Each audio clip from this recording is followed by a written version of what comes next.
Hello, everybody, and welcome to Anyhow, Anyway by Summer England. I'm your podcast host, Summer England. We talk about all things cozy, bookish, smutty, chaotic, and everything in between. Today we have a special episode, and we're going to dive into that soon, where the Autism Fairy visits us, and we're going to answer all of your questions about autism and relationship, autism and sex, etc., etc. But I do need to do my book recommendations, as I promised you all, since I skipped it last week, because last week was just a bunch of me being like, hey, guess what?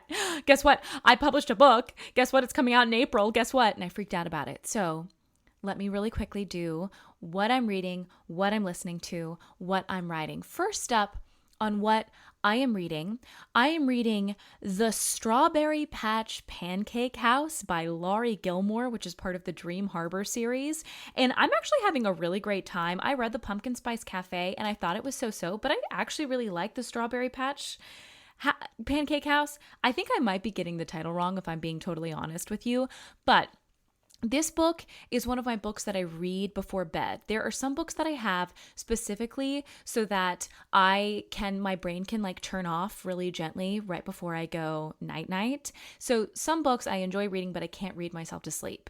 And so The Strawberry Patch Pancake House is the perfect book where I'm engaged, but it's just cozy, and that's what we want. Now, really quickly, off on a tangent of what I'm reading. There's this thing going on Book Talk right now where everybody's saying my top 5 fall reads. Disclaimer, I haven't read them. And then they go through the books as if they've read them and they rate them. What are we doing? What are we doing? What are we doing? Back in my day on Book Talk, all right, that shit is called a TBR, or most anticipated reads, not recommendations. What are we doing? It just got my gad. It got me really good. I was already grumpy because I wake up grumpy in the mornings. And I saw a bunch of those because you know why it made me grumpy? Because I got by them. I did.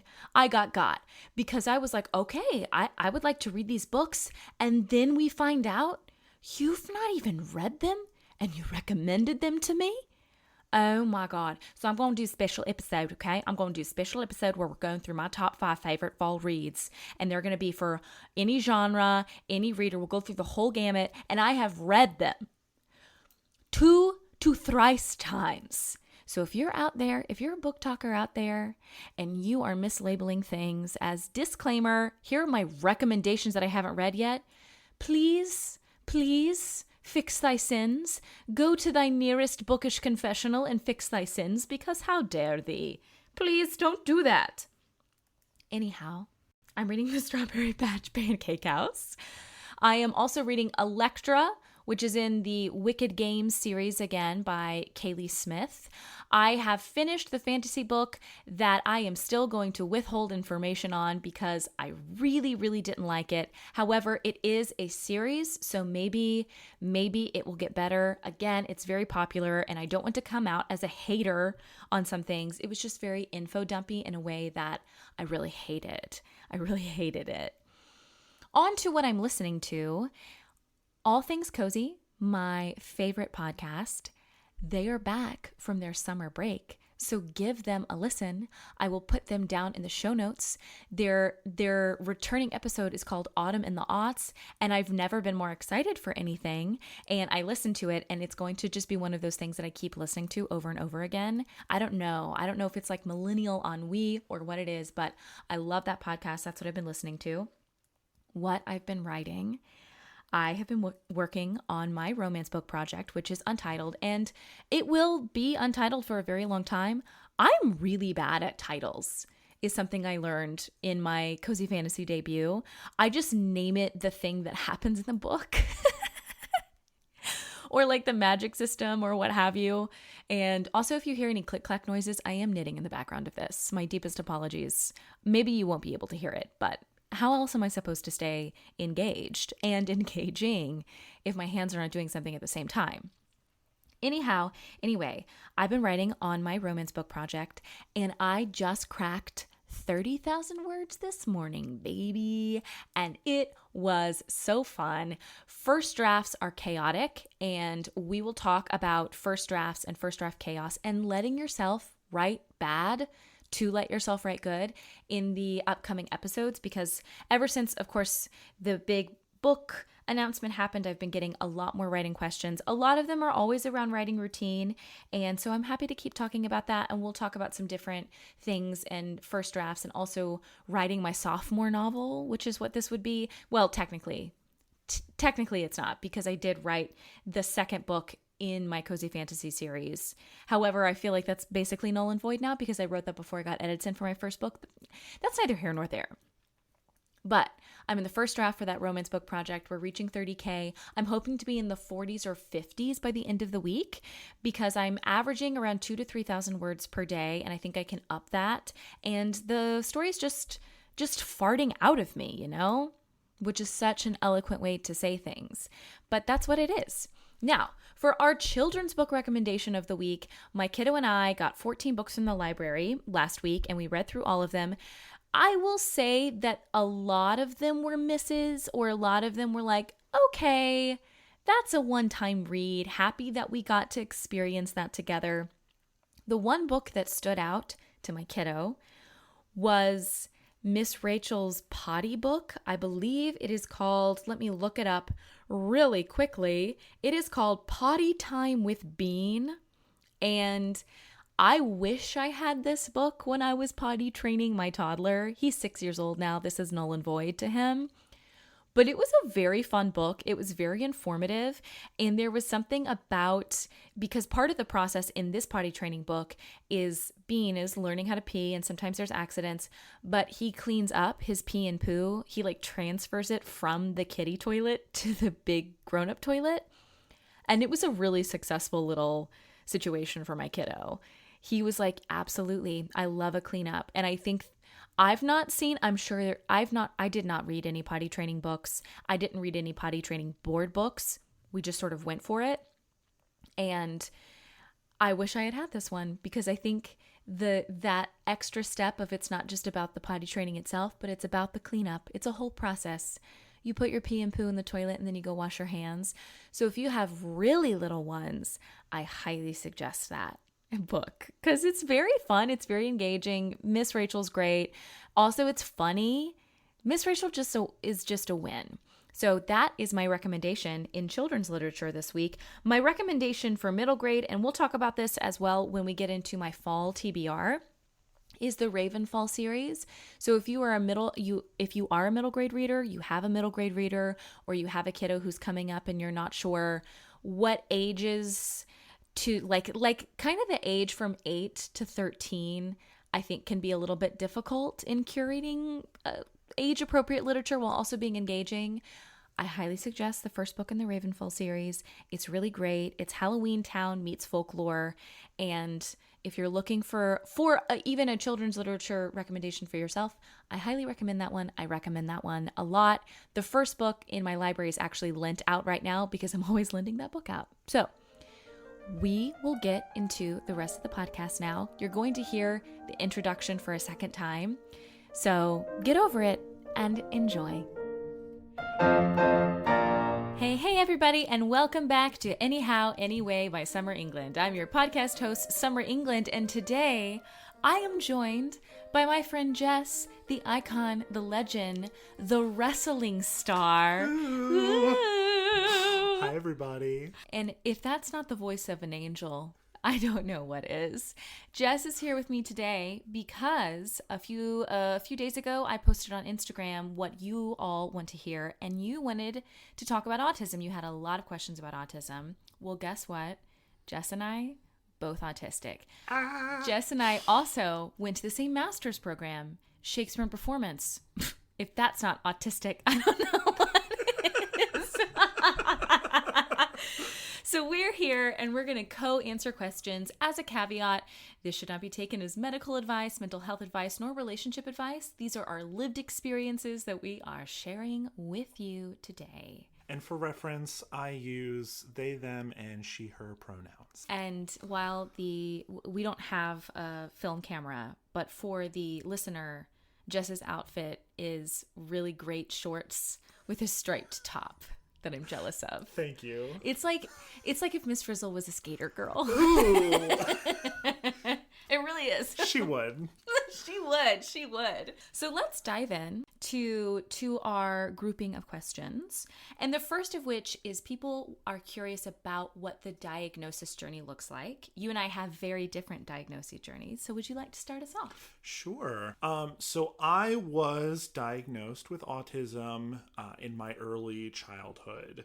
I had been tested by professionals that my parents sent me to, and got the diagnosis from there. I think it was around age 4 or so, right when you're beginning to start socializing with people. And so for me, it was kind of always in the background part of my life. I never really, as a child, understood what autism was or what that meant. Just that sometimes I had to leave class to go to a special side event with a special educator. Shout out to the special educators out there. You really are changing the world and making a difference. So keep up the good fight. And it was really only as I got older that I started to grasp just how different that made me from my peers, and understand a little bit more about neurodivergence. Really, I didn't get a lot more detail until grad school, when I started running into a lot more people like me, that were also neurodivergent, because it's a Shakespeare program. Of course, everyone's going to be a little neurospicy. That's, when your hyperfixation is a dead white guy from 400 years ago, you're probably a little bit neurodivergent. Yeah.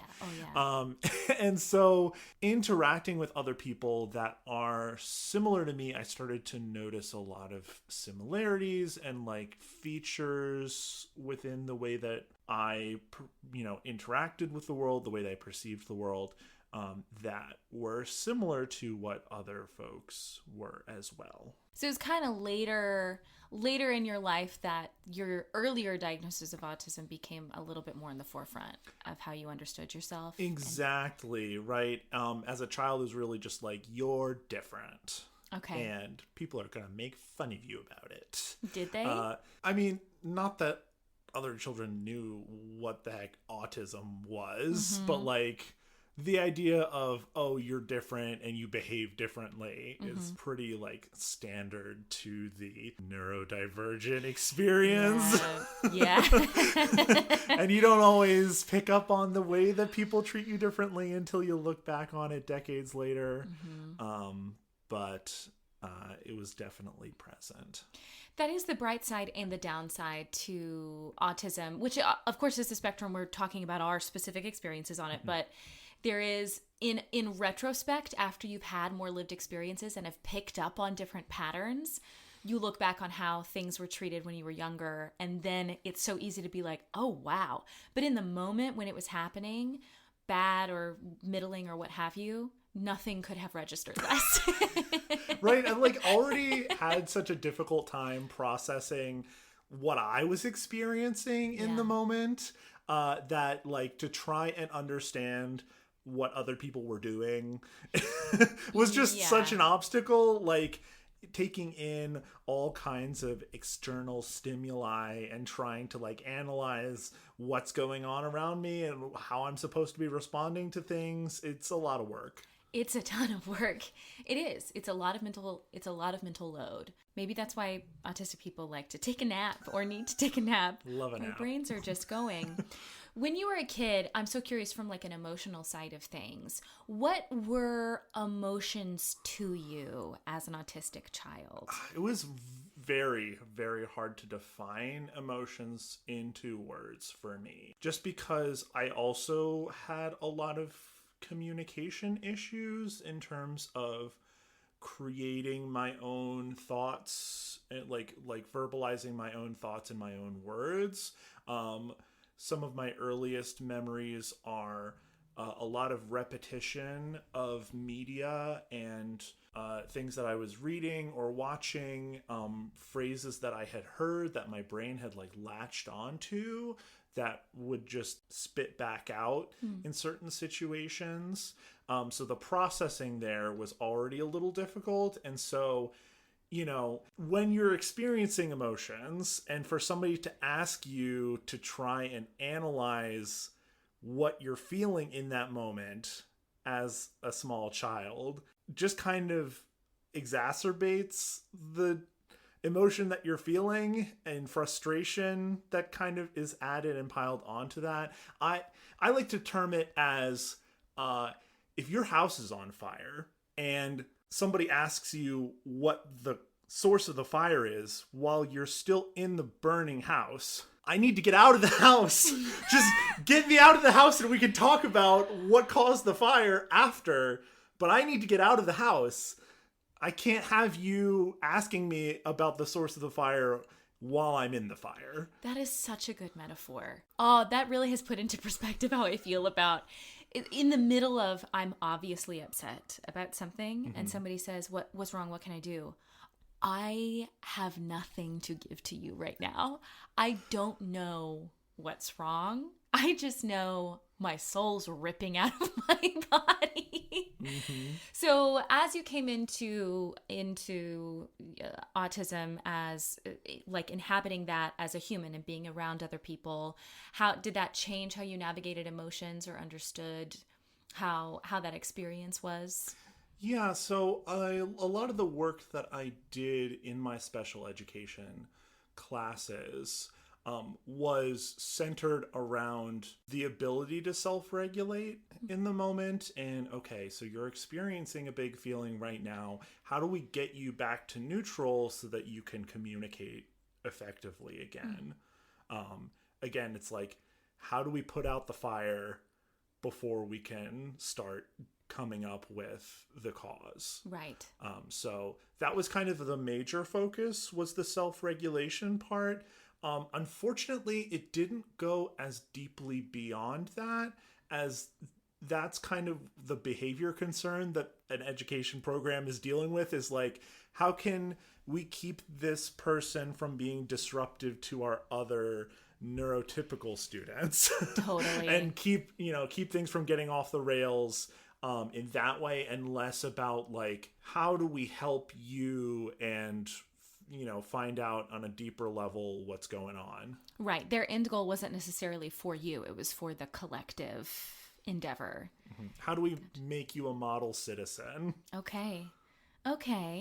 Just assimilate you into, look like you're neurotypical, please. Absolutely. Yeah. So I was in classes with neurotypical peers, and yeah, it was really only in those special education moments that I was pulled out of class where I really felt that I was in a different place. Understood. Okay. Well, our differences, our experiences could not be more different from each other, which is good. I was diagnosed extremely late, which is pretty typical for high masking, socialized as female people. And kind of a lot of people can, any high masking individual, sometimes it's difficult to diagnose with autism. I was also homeschooled, so I wasn't around educators, administrators that might have been able to see some of my behaviors.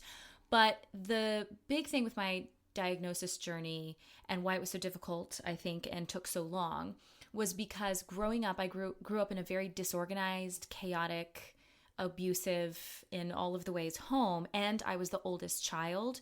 So where my go-to would have been shutting down, what I really wanted to do if I wasn't masking my emotions is shutting down and going into a quiet part of my home and not being able to speak for a while. I had siblings I needed to look out for and take care of. So I started masking from the youngest age I can imagine.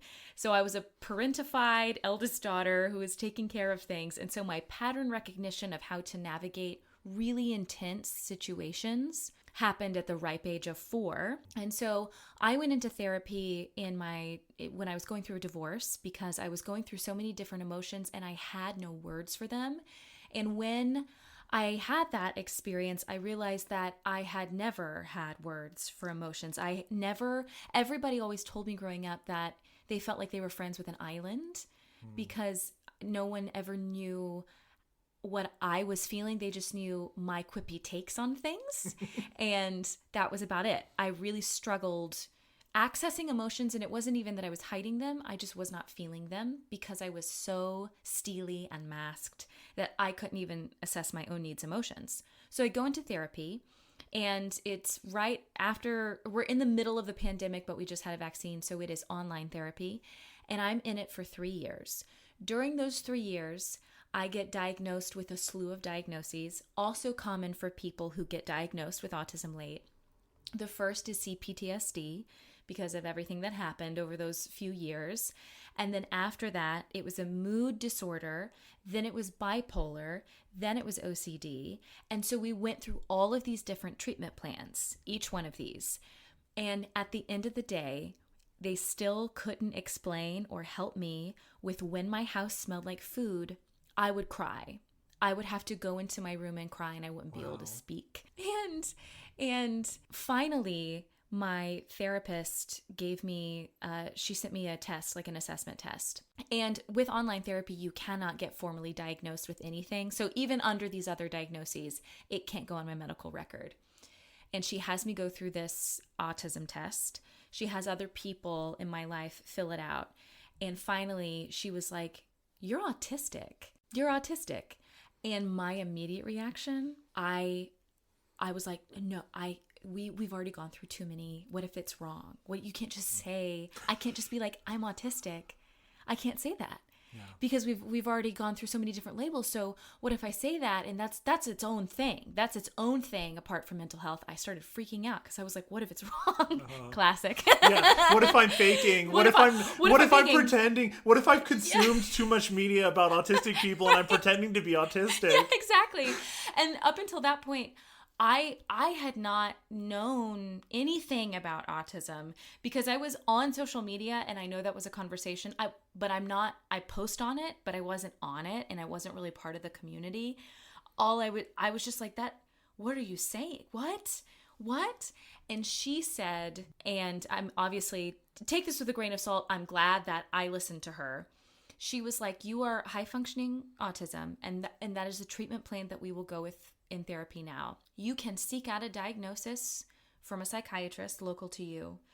With how things are going politically, if you are raised female or present female and you have autism on your chart, it can be very difficult to advocate for yourself in a healthcare facility. Leave that, whatever. And I was like, done, bet. Great.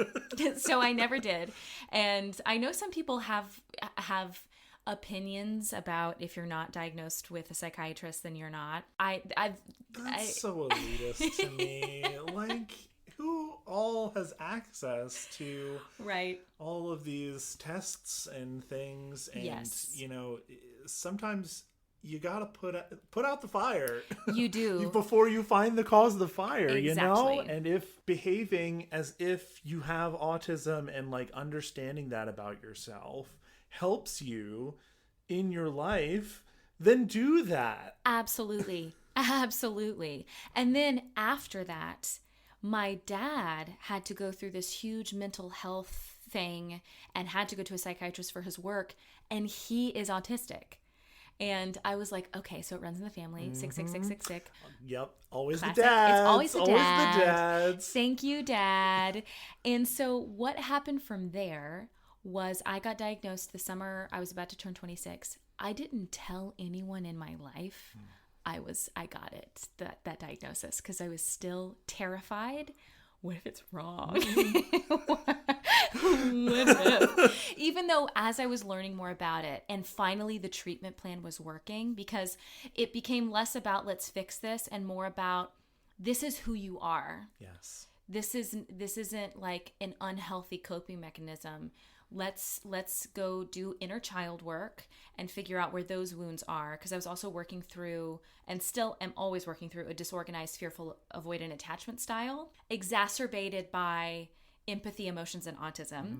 So we did that, and then all of a sudden my brain, my eyes, everything opened, and it all made sense. And then I could understand when I was masking and when I wasn't, and how I had functioned throughout my life. And I was so terrified before I got that diagnosis. I lived my life in such a way where I was constantly overstimulated, to the point where when I got in bed at night, I didn't have to think about how unhappy I was. I would just pass out and I would do it again, because I didn't have any structures in my life to know why I felt that way. And so after that diagnosis, and after a year later, when I started telling people about it, because I was slowly trying to tell friends, not necessarily excuses, but when we would have a confrontation, I was slowly like, okay, I'm bad with emotion. Can we put this into a different slot? Because I am autistic. And they were like, what? Yeah, duh, we knew that. Because they were like, you have to go to sensory friendly hours at Walmart with your noise canceling headphones on. You have had to do that for 5 years. So, yeah. Yeah, you are. You still think you're pretending. Yeah. You still think that we don't know? You who like listen to Howard Shore exclusively because you can't have other Yeah, of course. So that was my diagnosis journey.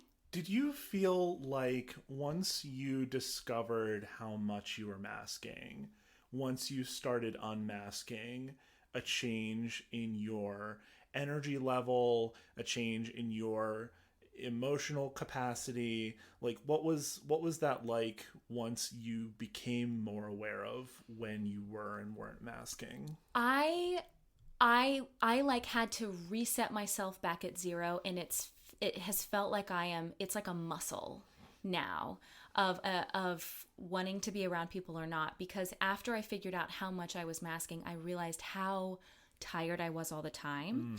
And whenever I got alone time, it was the first time in my life I was feeling recharged. Ever in my life, I had never felt that way before. I'd never felt that level of creativity and connection with myself and emotional regulation. As soon as I would go interact with another person, it felt like it would crumble apart. And so it was sort of this tentative, I kind of hermited for a while.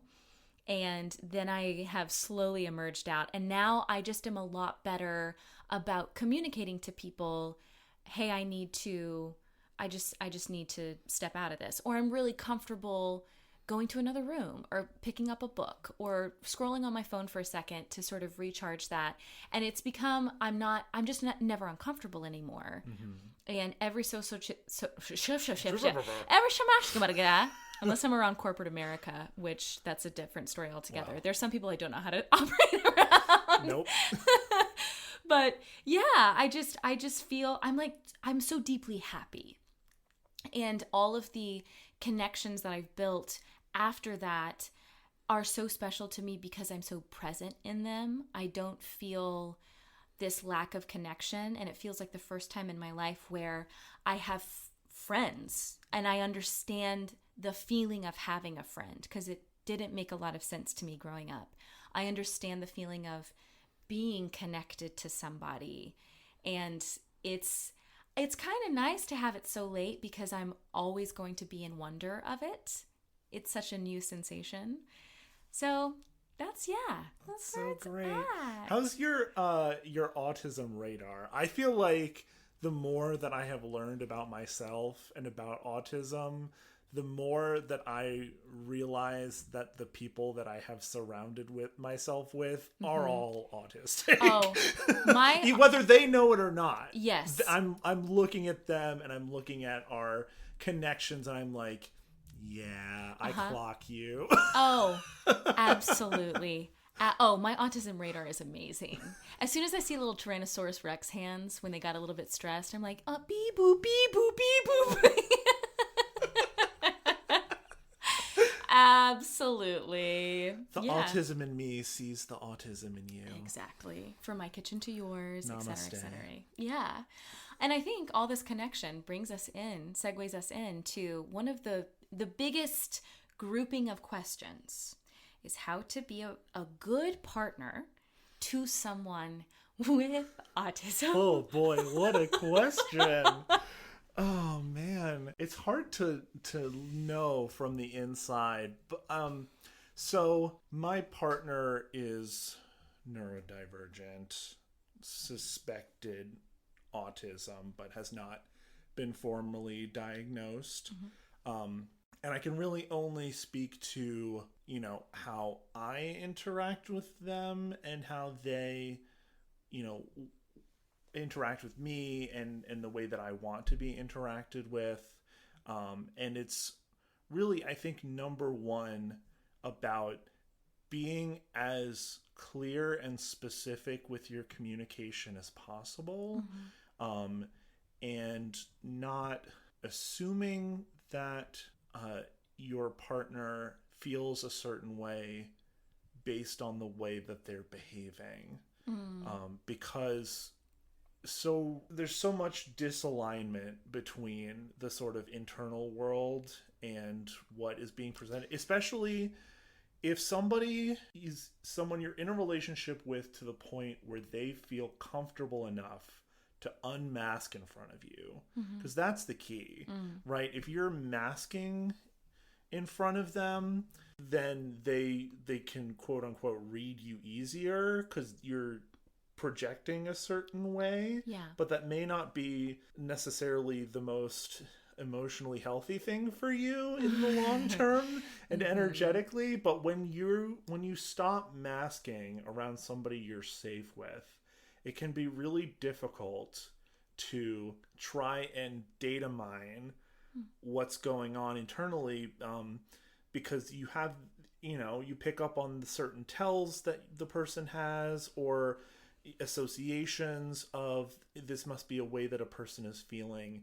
And so really just talk, just communicate with each other about, what is going on. And if they need space to figure that out, then that's okay. That doesn't mean that you're a bad partner. It doesn't mean that they don't trust you with their emotions. It might simply mean that they haven't figured it out yet, and they don't have the words and verbalization. And that could mean too, you find other creative nonverbal ways of communicating, because autistic people sometimes have trouble creating words verbally. And so I've found when I'm in a session with my therapist and I kind of go nonverbal, and I stop being able to create words and sentences, she's like, okay, go to your journal and we're going to do some free writing just on whatever pops into your brain.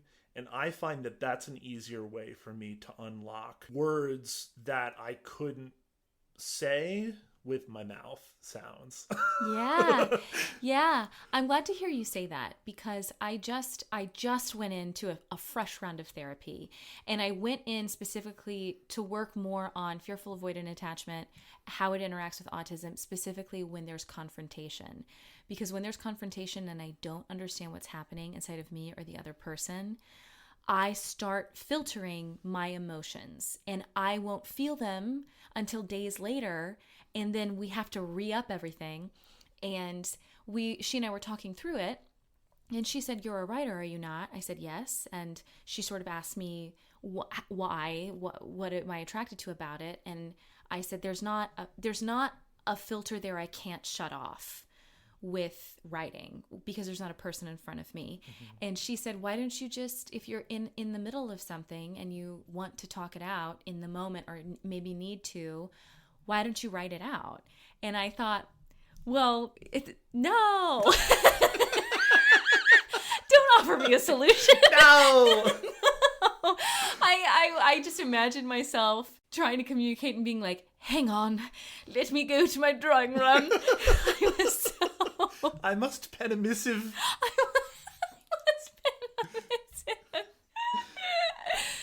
But it's such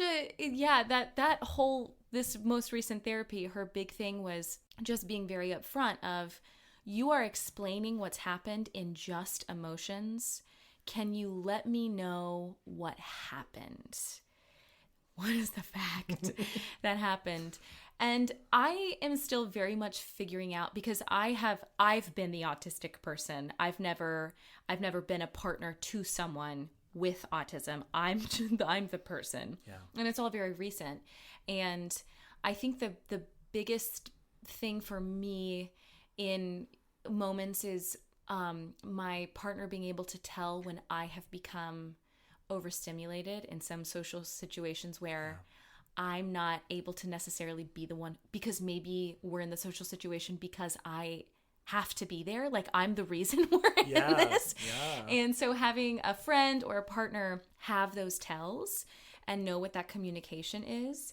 And a lot of nonverbal, right? Like a touch on the arm or a squeeze of the hand of like, okay, yes, we're safe in this moment, right? Like, and the contact needs for autistic people vary wildly across the spectrum of like, I need constant pressure and oxytocin and skin to skin contact, or please don't touch me or I will die. Yes. Yeah. Because sometimes I am touched out. And then other times I'm like, if I don't get a little pat on the head, I'm going to lose my mind. Forehead kissy. Give me a forehead kissy. Can you please just offer me some comfort? Because inside, I think that seeking to understand your partner is probably what makes you a good partner in the first place. Of like, even asking this question of how can I be good is indicative of you being good. And one of the biggest things of maybe like however broad I can get with it is that there's research about an autistic individual, no matter where you're at on the spectrum, a lot of situations, the inside, your stressors are the same as if you're going to war, or it's just really intense, your internal scape. And so how we're presenting on the external doesn't always match. And that's not always a you thing. And also in confrontation, just get ready to try to communicate. Yeah.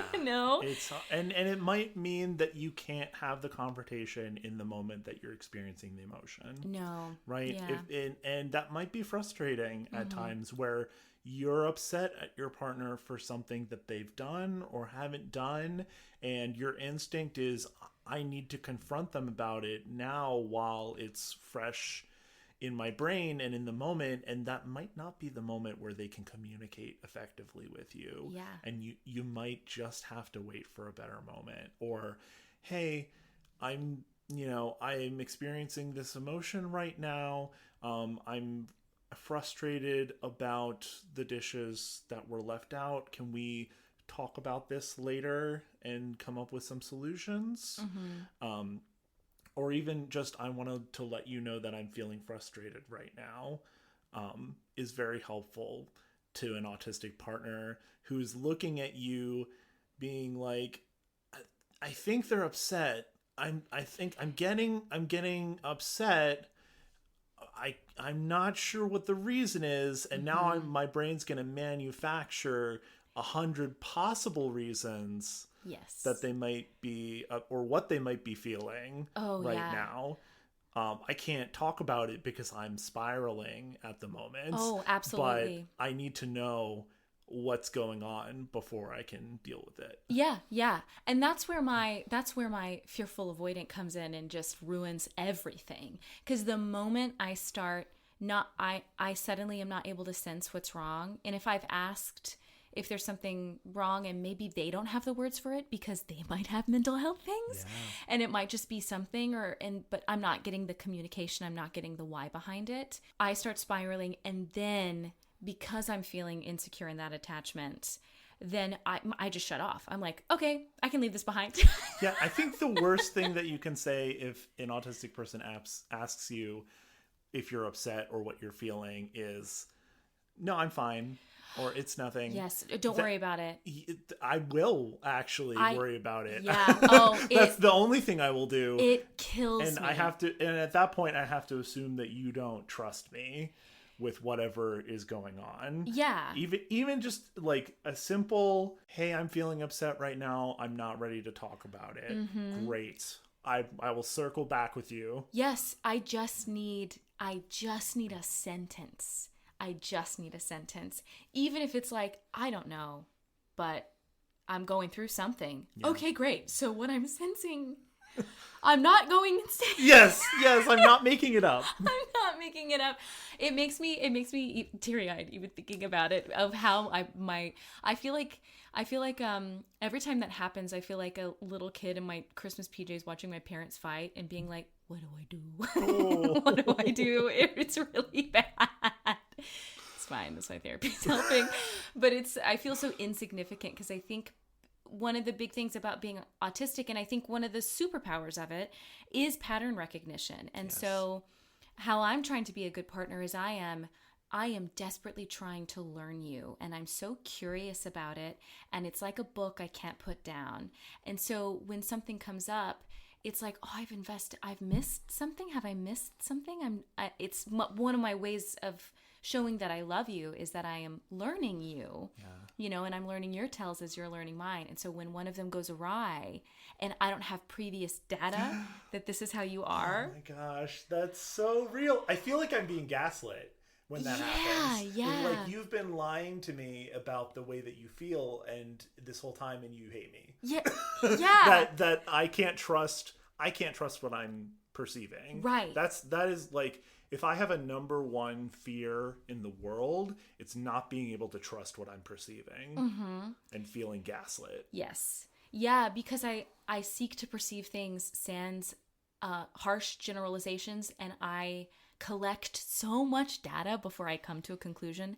And my therapist always gets on me of like, people aren't data. Well, like, can you just let me be autistic? This is obviously how I approach things, is I'm trying to collect things and not necessarily put people in a jar, but understand, okay, when you're stressed, this is how you are. When you're upset, this is how you are. And obviously the human experiences is variable, but sometimes when it's way out of left field, terrifying. Oh my gosh. It feels like I'm in a haunted house. It does. It genuinely does. It's too spooky for me. It's too spooky. And meanwhile, when I've explained this to neurotypical people, they're like, what?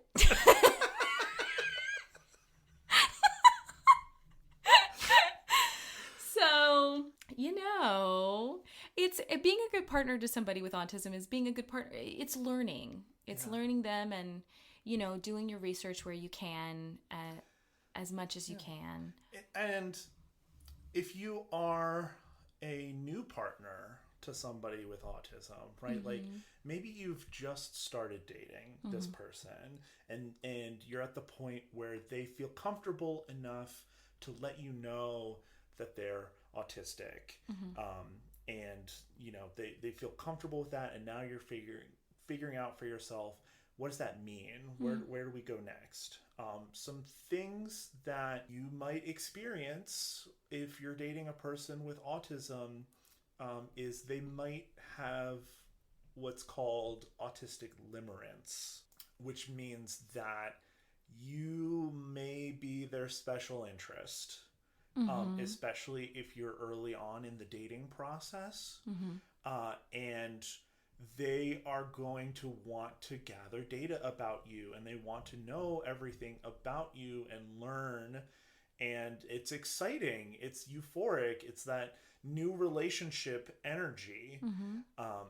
And, it can be difficult if you are somebody who is a little more avoidant to have that kind of rush of intensity and energy early on in a relationship. Does not necessarily mean that they're actively trying to love bomb you. It might just be that you are new and fascinating and exciting, and they want to make you their special interest.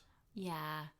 That's good to differentiate love bomb coming on strong, and then you are my new thing.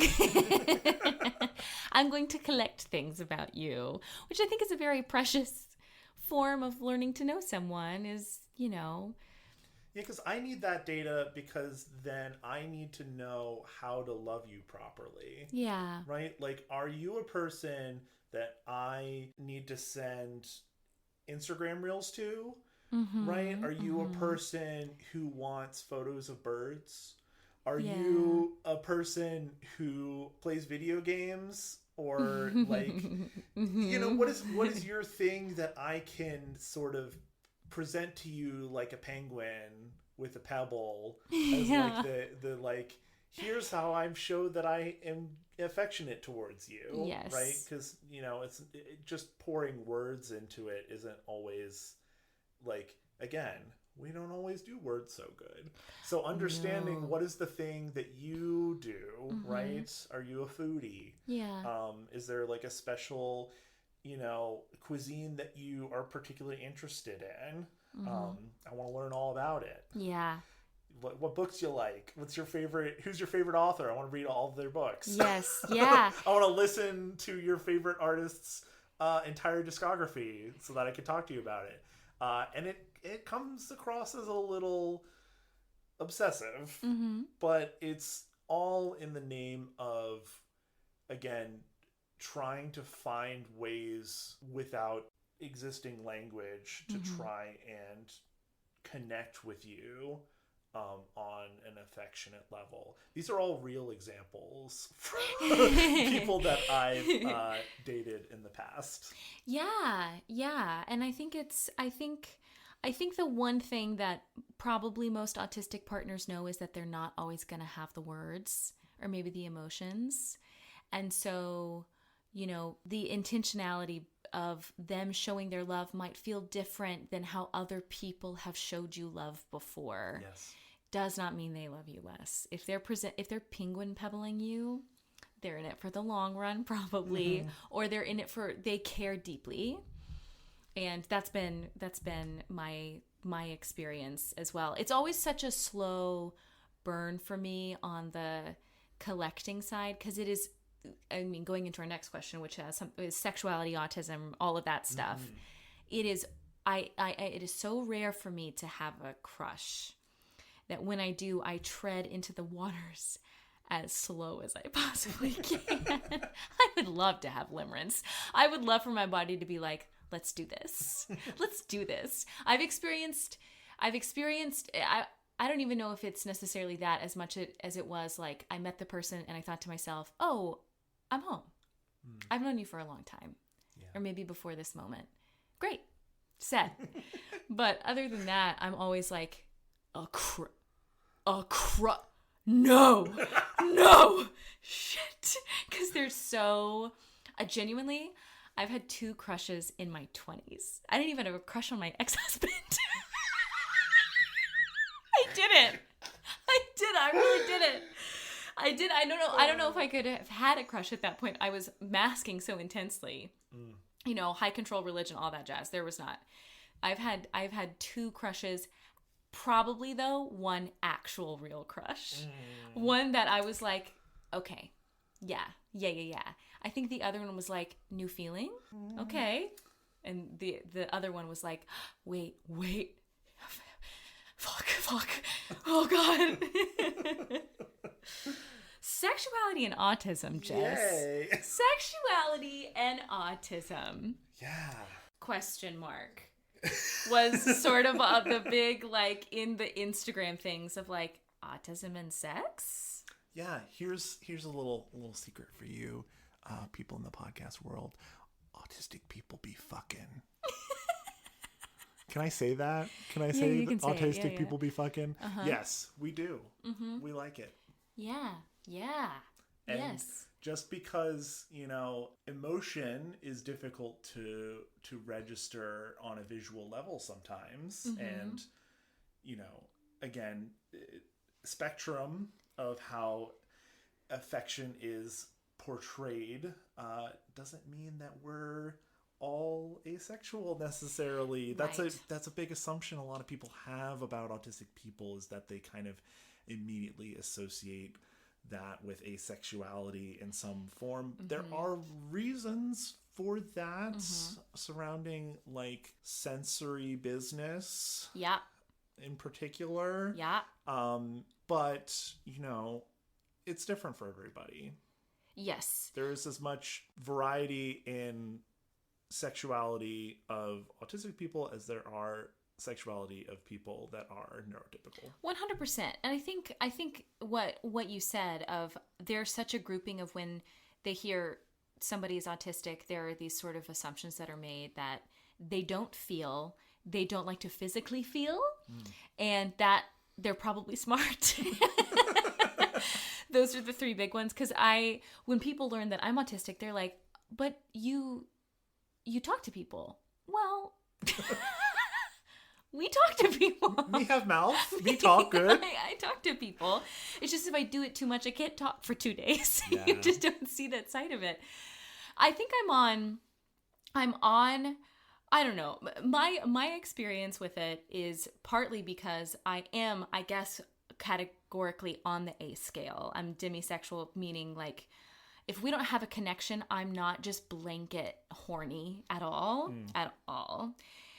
And it's this really weird balance because I have found that the people that I love the most in the world, sex can become more difficult for me because it is emotionally overstimulating.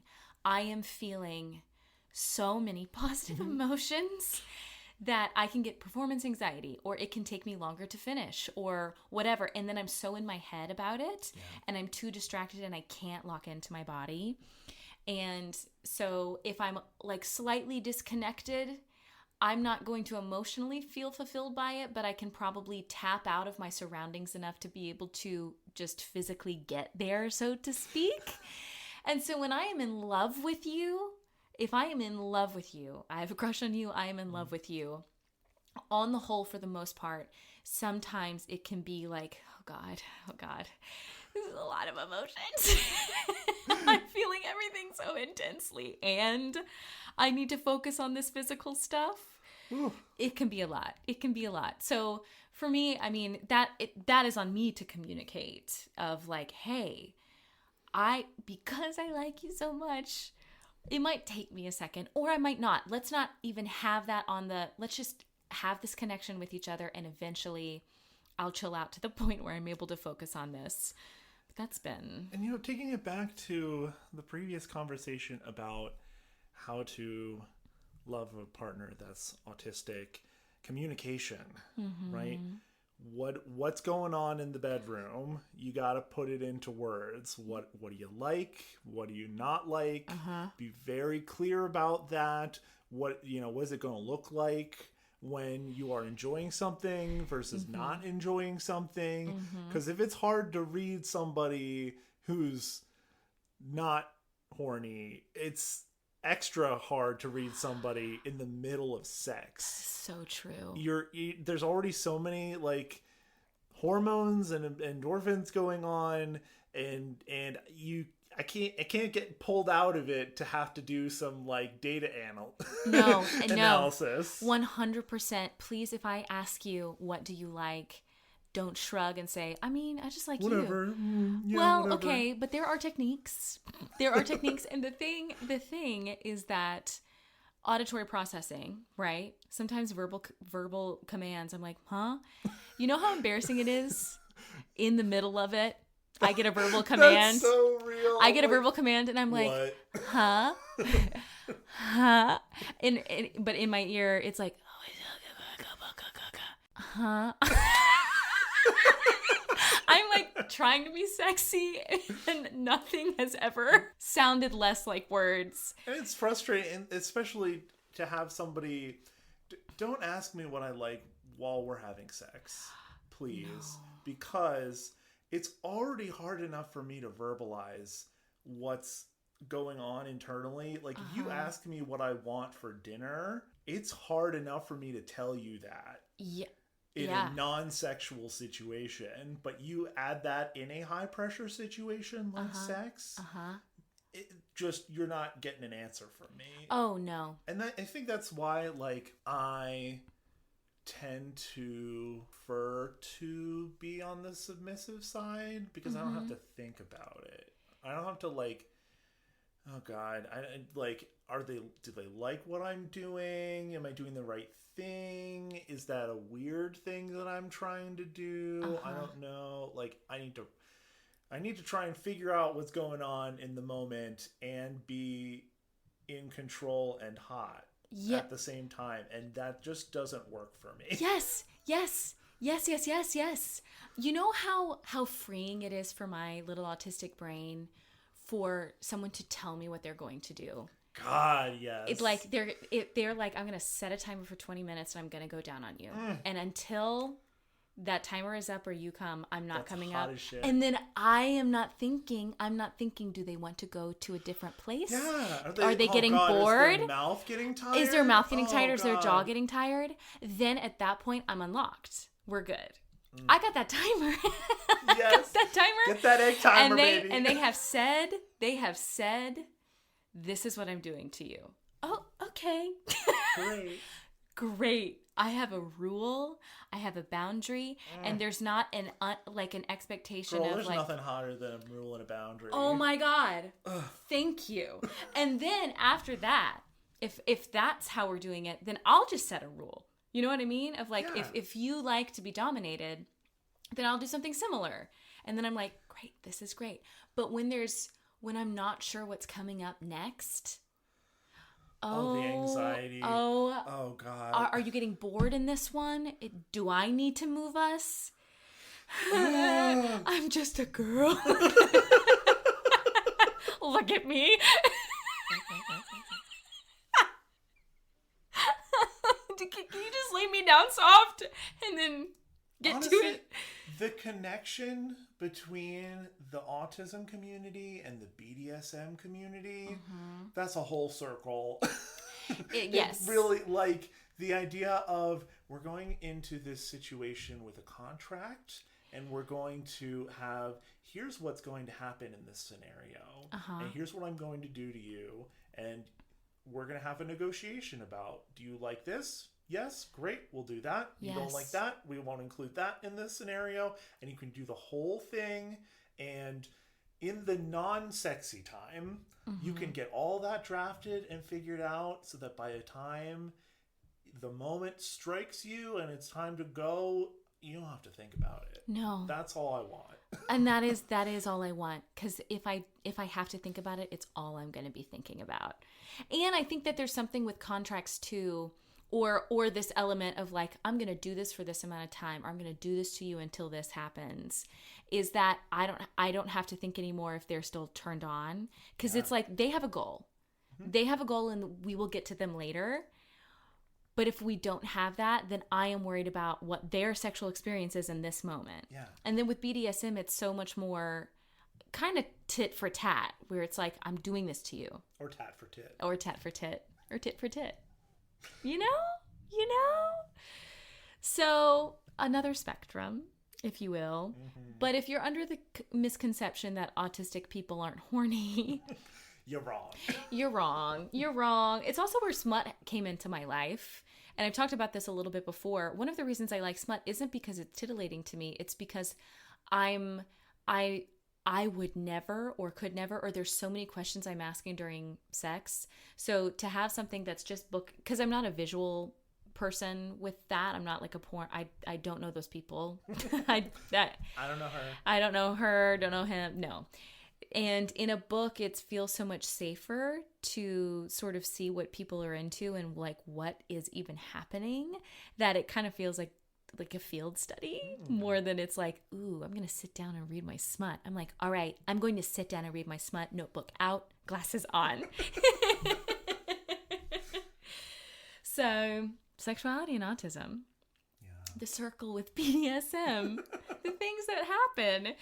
Finally, veering out of relationship questions and into broader questions is how to navigate autism and creative careers, both of which you and I have, both of which you and I are in and out of figuring out what that means. It's complicated.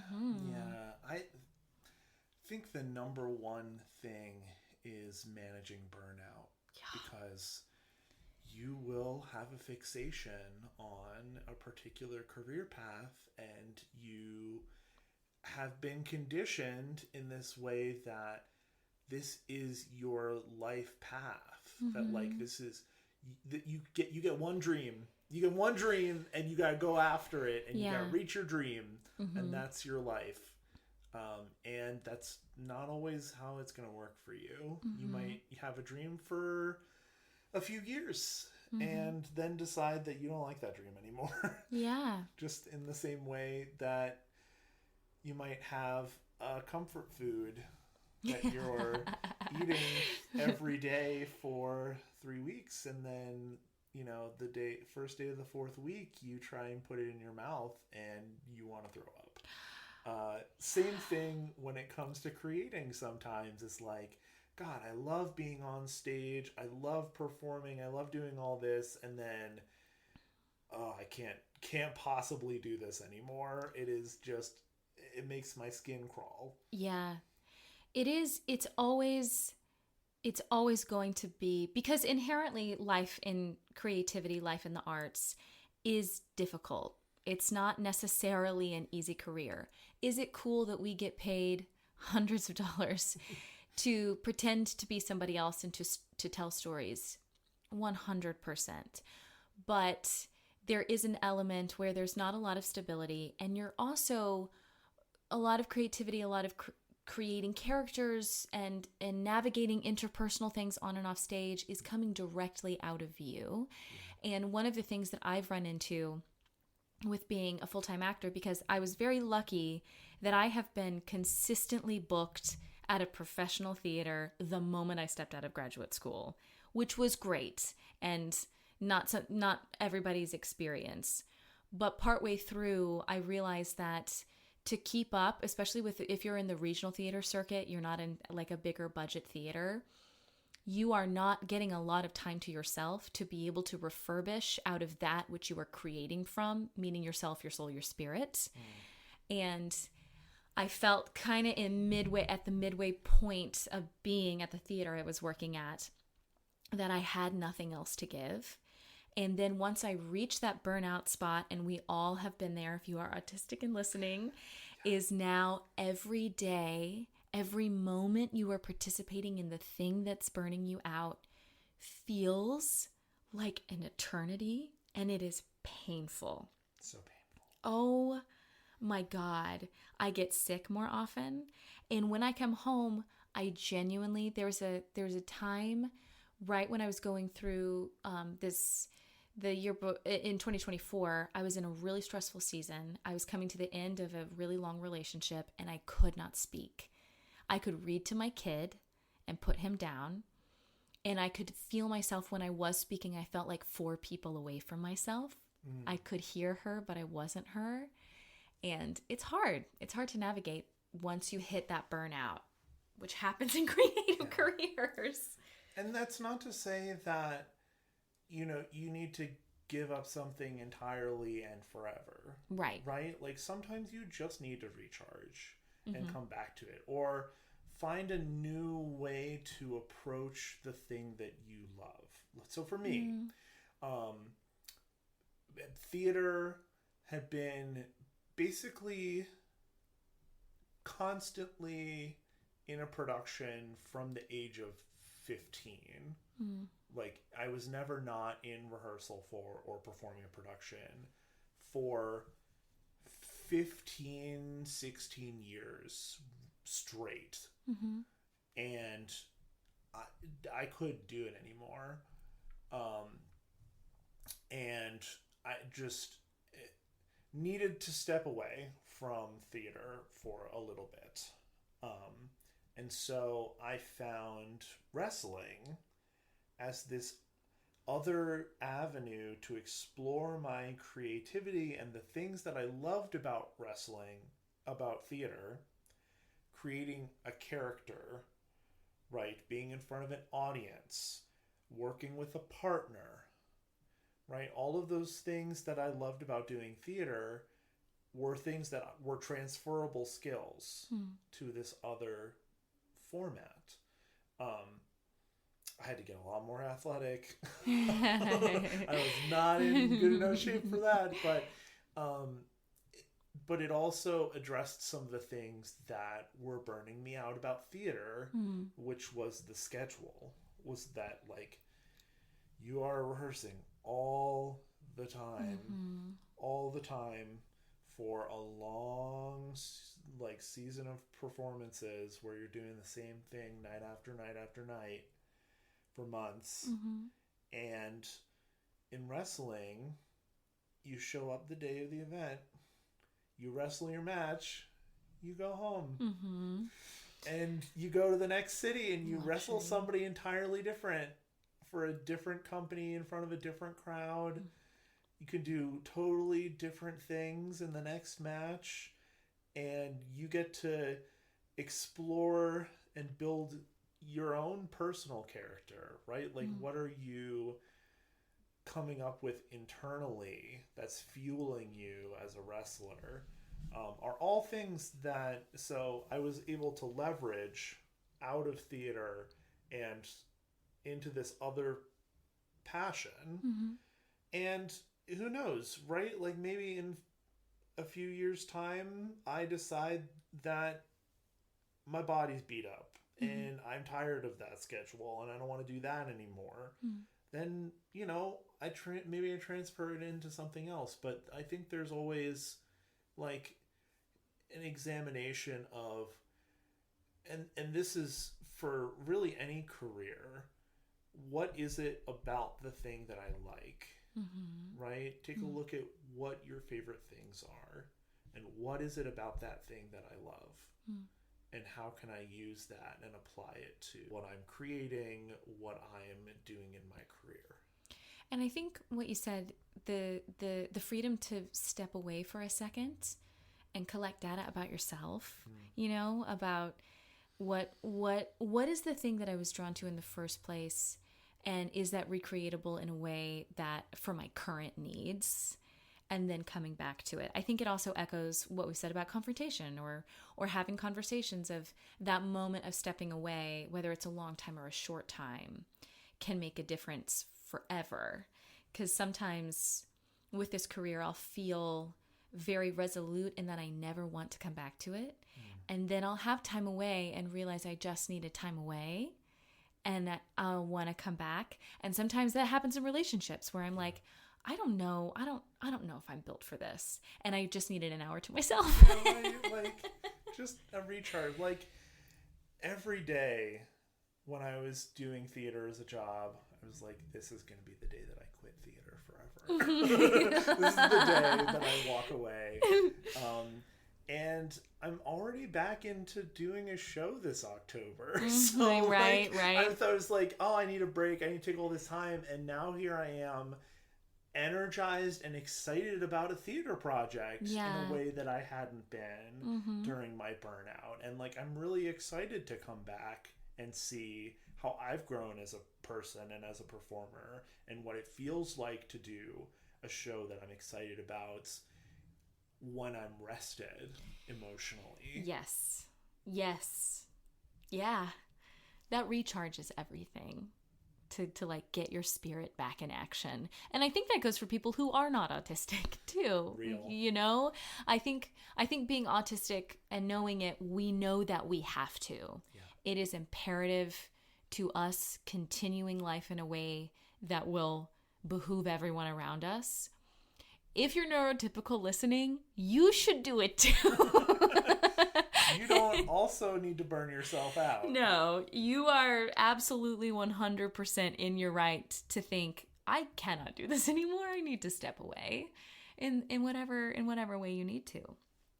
Those are our autistic questions. Jess, thank you so much for joining in on the pod. This was so fun. Thank you for having me, Summer. Of course. And if you all have any more questions or comments, please let me know. And then whenever Jess and I visit, we're just going to re-up our all things autism conversation. At this point, this episode is coming out after you all will have found out that I wrote a book called The Impossible Garden of Clara Thorne, which is a queer, chaotic story about a gardener who won't let herself be loved. I don't know who that's about. I don't know who the direct comp is. I have no idea. Anyhow, I will drop the pre-order link in the show notes. I will also drop the my Cozy Fantasy Writing Retreat, which is September 18th through 21st in New York. We will have a private chef. It's all-inclusive. It's cozy rooms. It's literally amazing vibes. You can be anywhere in your drafting process, whether you're in the beginning stages of writing or you're editing your manuscript.